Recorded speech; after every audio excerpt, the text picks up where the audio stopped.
Corona को लेकर press conference आ रही है। उपचारित होकर डिस्चार्ज किए जा चुके हैं। कोरोना वायरस के संक्रमण से अब तक 200 आत्मक थे। प्रदेश में कल 9,322 सैंपल की टेस्टिंग की गई और अब तक प्रदेश में 3 लाख से ज़्यादा टेस्ट संपन्न किए जा चुके हैं।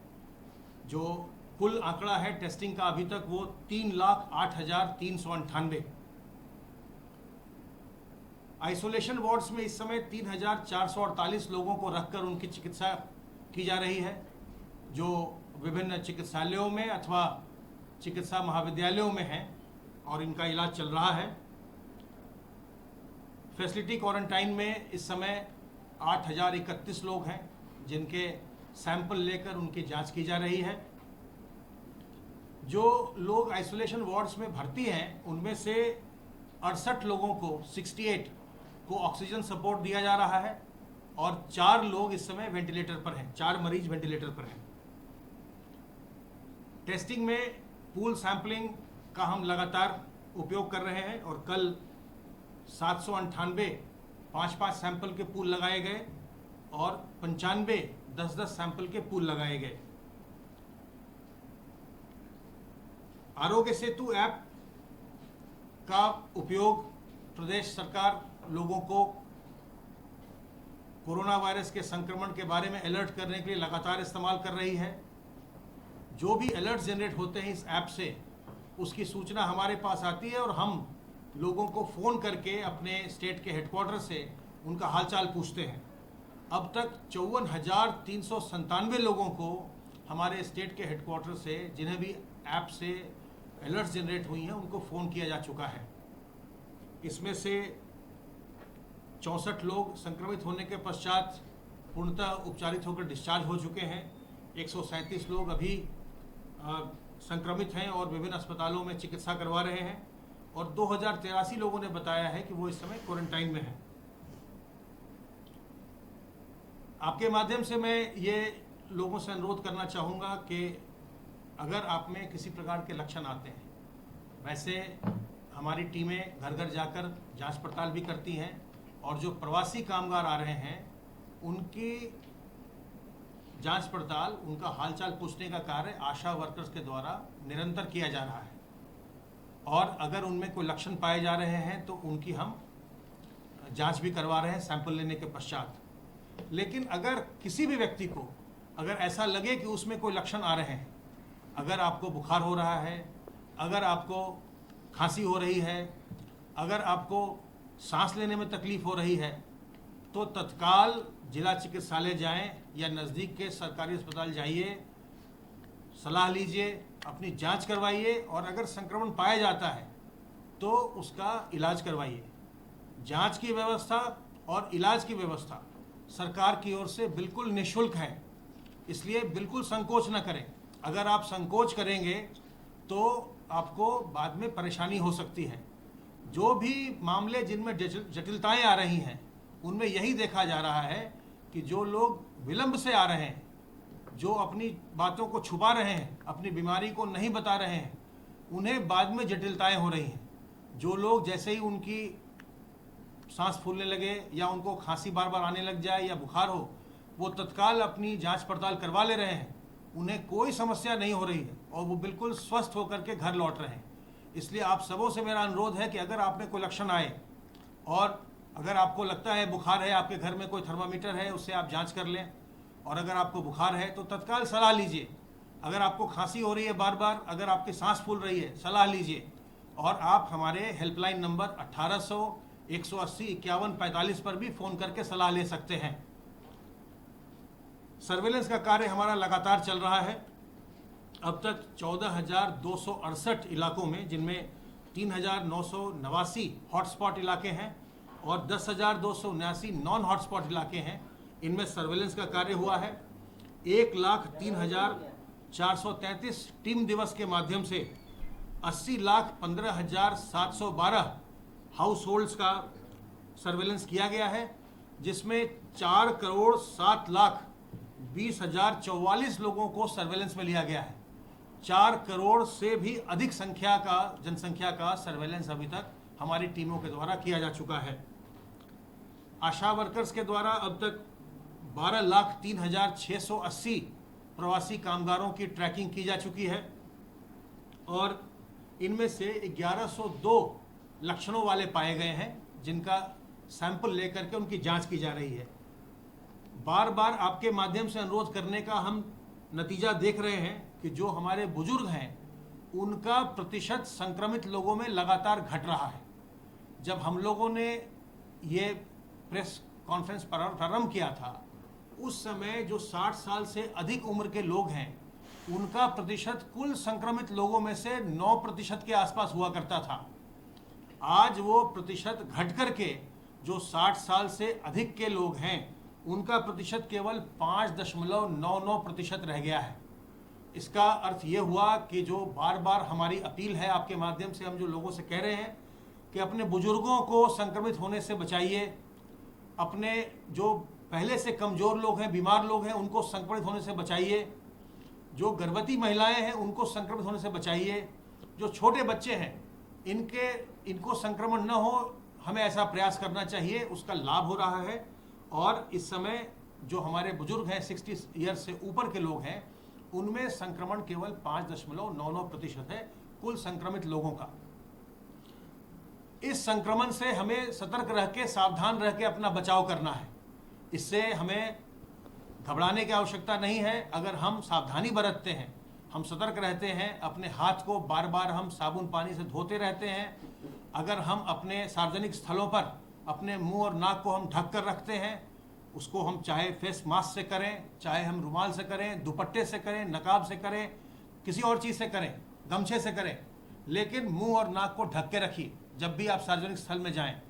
और जब भी आप किसी से मिलें, किसी के पास जाएं, तो 2 गज की दूरी यह है बहुत ज़रूरी। इसको ध्यान रखें कि 2 गज की दूरी हमेशा हमको मेंटेन करनी है। अगर हम 2 गज की दूरी पर हैं तो हमें संक्रमण का जो आशंका है, जो खतरा है, वो बहुत ही कम हो जाता है।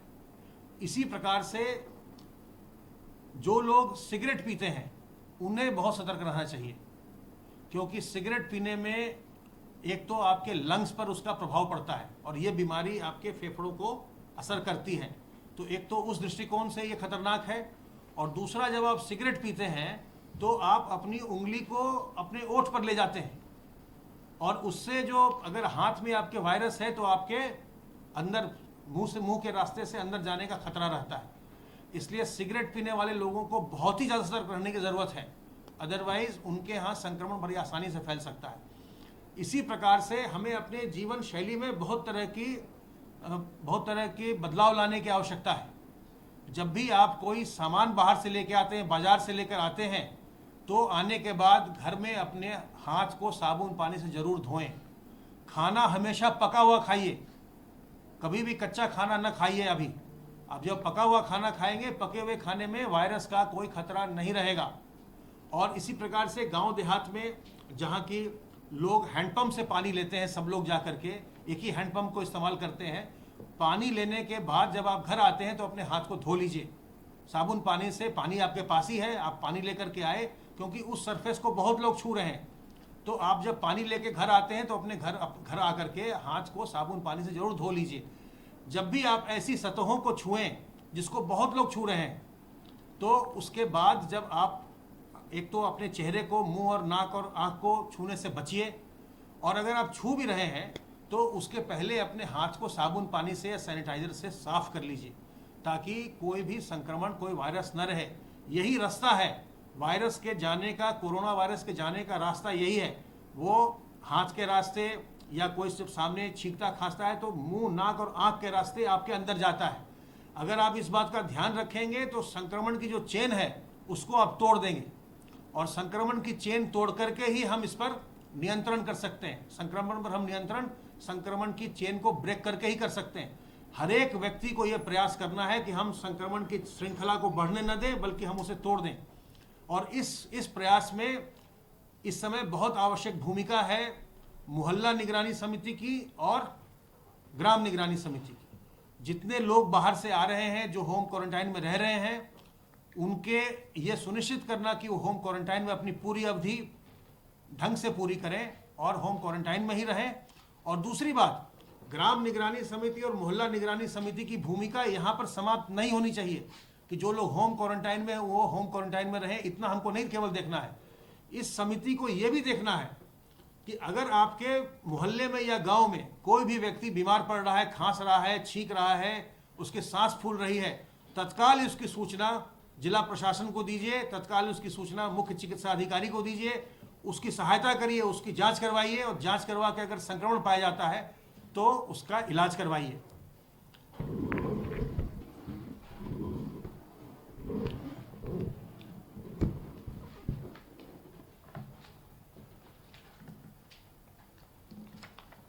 माननीय मुख्यमंत्री जी ने आज लोक भवन में 10:30 बजे टीम 11 की बैठक आयोजित की।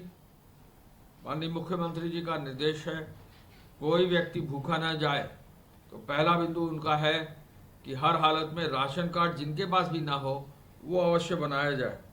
मुख्यमंत्री जी ने जो 4 राउंड राशन दिया गया है, 5वें राउंड का राशन बंट रहा है, इस पर संतोष व्यक्त किया और ये कहा कि 2 महीने में जो भी नए राशन कार्ड बनने हैं उनको जो है जल्दी से जल्दी बनवाया जाए। जरूरतमंदों को खाद्यान्न देने में मुख्यमंत्री जी ने कहा कि हमारा प्रदेश एक एक व्यक्ति के लिए तत्पर है कि उसको कहीं भी किसी भी तरह की दिक्कत ना हो। उन्होंने कहा कि राशन वितरण में कहीं घटतौली ना हो।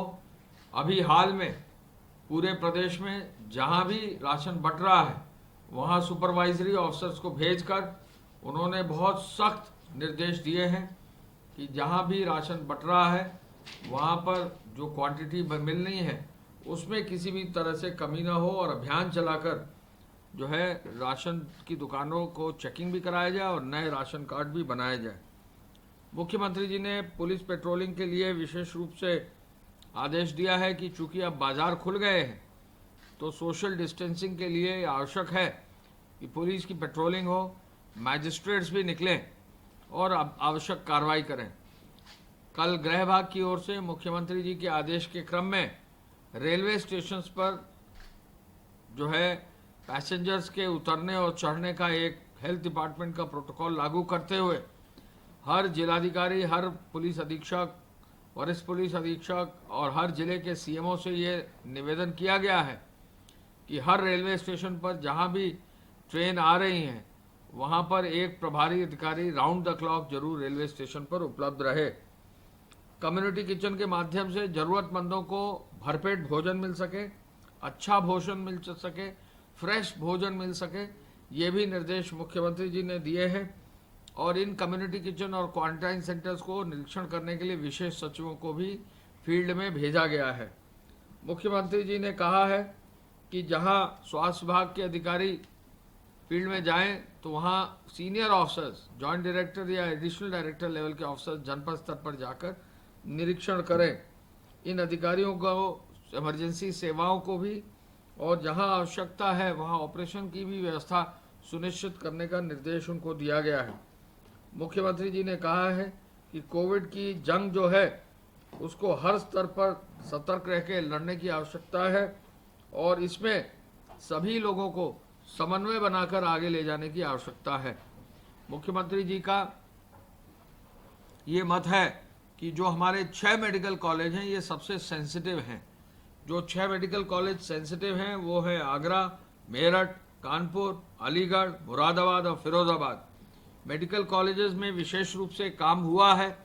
इस बीच में मेडिकल कॉलेजेस में एवं राज्य की केंद्रीय संस्थाओं में जो है 22 अपनी प्रयोगशालाओं में काम होना शुरू हुआ है। कुल मिला के 31 प्रयोगशालाओं में काम शुरू हुआ है, लेकिन मेडिकल कॉलेजेस की प्रयोगशाला में जो है अब काम शुरू हुआ है। और आपको बताकर ये खुशी है कि मुख्यमंत्री जी के निर्देशानुसार लगभग 11-12 ऐसे नए टेस्टिंग लैब्स के लिए भी टेंडर अब जो है मेडिकल कॉलेजेस द्वारा, चिकित्सा शिक्षा विभाग द्वारा कर दिया गया है, जिससे कि उनको हर हालत में आगे बढ़ाया जा सके। मेडिकल कॉलेजेस को मजबूत करने के लिए 52 dedicated Covid hospital medical colleges में केवल बनाए गए हैं, जिनकी क्षमता 2500 से अधिक है। पूरे प्रदेश में लेवल 1 के 403 अस्पताल हैं, जिनमें 72,934 लोगों को जो है लोगों के लिए बेड की व्यवस्था हो गई है। लेवल 2 में जहां ऑक्सीजन और वेंटिलेटर की भी व्यवस्था है, 75 ऐसे अस्पताल हैं जिनमें 16,212 बेड्स की व्यवस्था की गई है। और लेवल 3 में 25 हाई एंड के मेडिकल कॉलेजेस हैं जहां 12,090 बेड्स की व्यवस्था की गई है। तो ऐसे में 1,01,236 बेड्स पूरे प्रदेश में कोविड पेशेंट्स के लिए किया गया है, जो एक रिकॉर्ड है, पूरे देश में रिकॉर्ड है।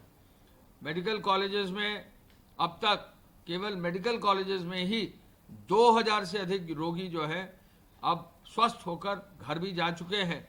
और इन मेडिकल कॉलेजेस में डेडिकेटेड कोविड अस्पताल के अतिरिक्त डायलिसिस के लिए भी कोविड लेबर रूम भी और कोविड ऑपरेशन थिएटर भी वेंटिलेटर युक्त स्थापित किए गए हैं। यानी यदि कोई कोविड पेशेंट है जिसको डायलिसिस की ज़रूरत है, यदि कोई कोविड पेशेंट है, महिला है जिनको लेबर रूम में जाना है, यानी प्रेग्नेंट मदर है, या कोविड कोई पेशेंट है जिनका ऑपरेशन होना है, उसकी भी व्यवस्था जो है वेंटिलेटर युक्त आईसीयू की भी व्यवस्था मेडिकल कॉलेजेस में कर ली गई है।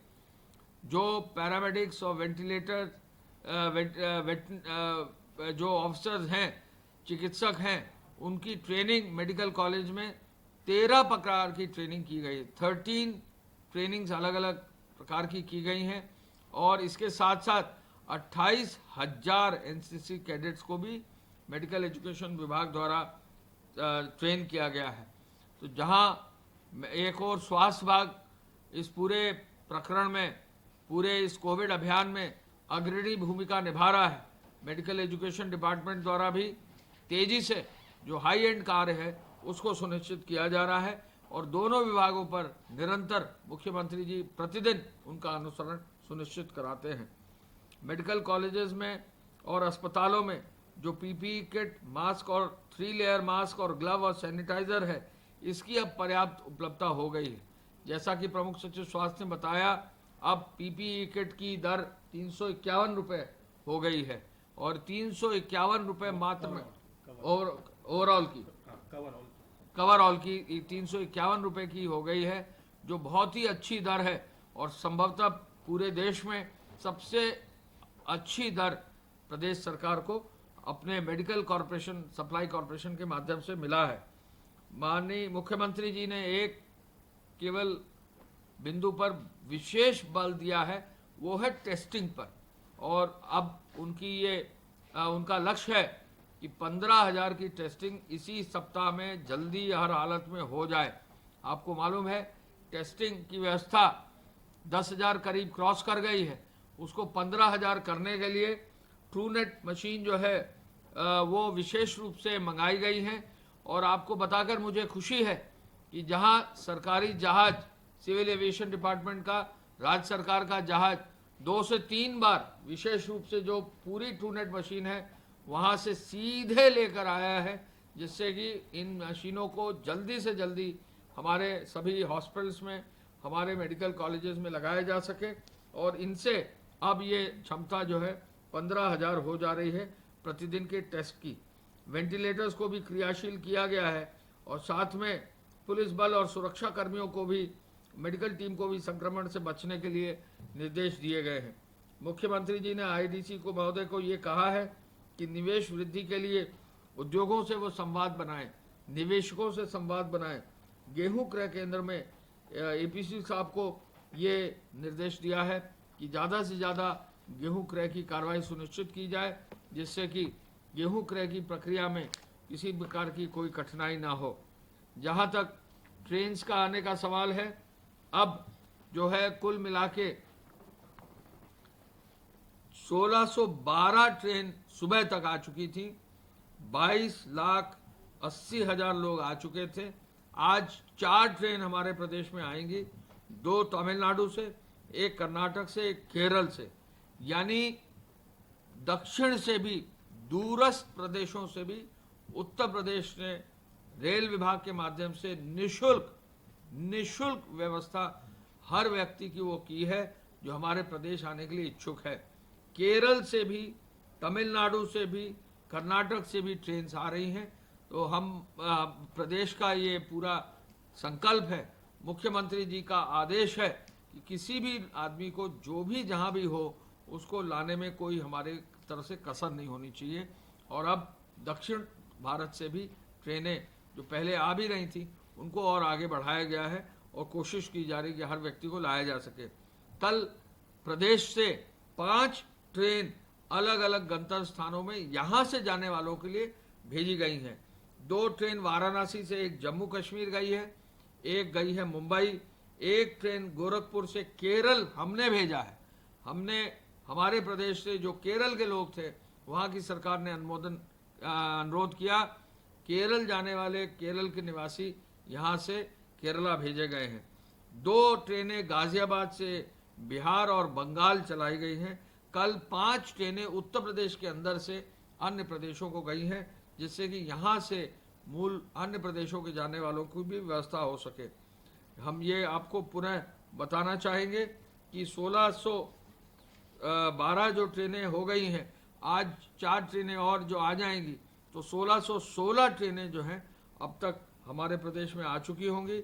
और ये सबसे अधिक संख्या पूरे देश में है, जहां उत्तर प्रदेश में निशुल्क व्यवस्था के अंतर्गत जहां ट्रेन में कोई जो है चार्ज नहीं लगा है, यहाँ स्थानीय रूप से बस में कोई चार्ज नहीं लगा है, हर व्यक्ति की मेडिकल स्क्रीनिंग की गई है, हर व्यक्ति का डेटा कैप्चर करके स्किलिंग का डेटा जो है सेव करके रखा गया है, जिसके उनको रोजगार मिल सके।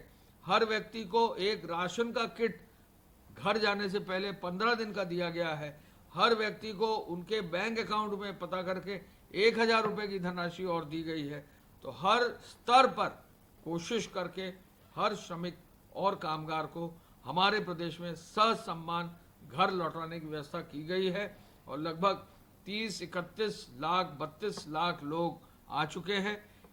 इन हर श्रमिक और कामगारों का डेटा भी तैयार उत्तर प्रदेश सरकार कर रहा है। मुख्यमंत्री जी ने आदेश किया है ये डेटा तुरंत तैयार हो। हम अपील करना चाहेंगे अपने प्रदेश में जहां भी जो भी हैं, जो पैदल आए हैं या किसी अन्य साधन से आए हैं, वो अपने गांव के संबंधित राजस्व अधिकारी और विकास अधिकारियों से संपर्क कर लें, जिससे यदि उनका नाम, पता, डिटेल, मोबाइल नंबर चीज़ें जो है अभी दर्ज नहीं हुई हैं तो अपने जो है निगरानी समितियों के माध्यम से प्रदेश में जो उनके यहाँ राजस्व विभाग है उनके माध्यम से या तहसील में जो है सूचना भेजकर अपना नाम दर्ज करवा लें, जिससे जो भी सहायता प्रदेश सरकार से होगी वो उनको प्राप्त हो सके। धन्यवाद। जय हिंद।